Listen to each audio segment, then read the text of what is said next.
At the moment your name is spoken, the world reaches out and claims you, on paper, in ink, in records that decide who you are.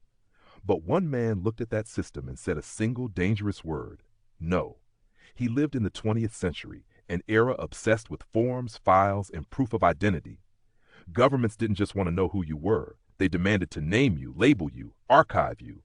Birth certificates, passports, social security cards. A name wasn't just tradition, it was permission to exist. And this man refused it.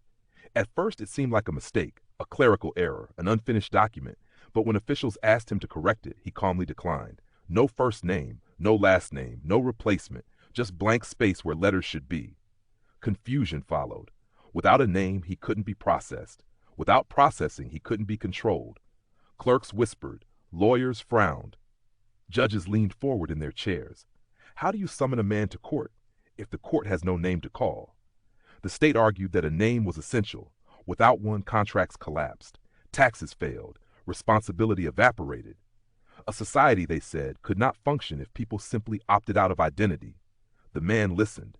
Then he spoke. A name, he argued, was something given without consent. It carried history, expectation, ownership. It reduced a living human being to a word that could be written, erased, or misused. He wasn't hiding. He wasn't vanishing. He was standing openly before them, present, breathing, accountable, just unnamed. The case stretched on. Newspapers began to notice. Headlines asked the same uneasy question again and again. Can someone exist without a name? Then came the turning point.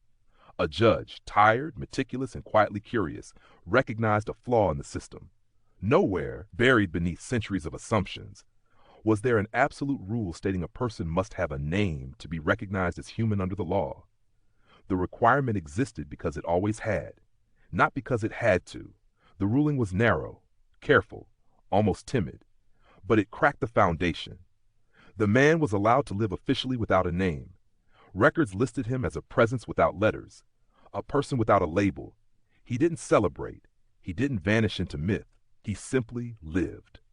And in doing so, he left behind an unsettling truth. Names feel permanent, but they're agreements, and agreements can be questioned. In a world that insists on defining you before listening to you, his silence was the loudest statement of all. If this story made you think, tap like, share it with someone who loves strange history, subscribe for more, and leave a comment below, because your voice still matters, no matter what name it carries.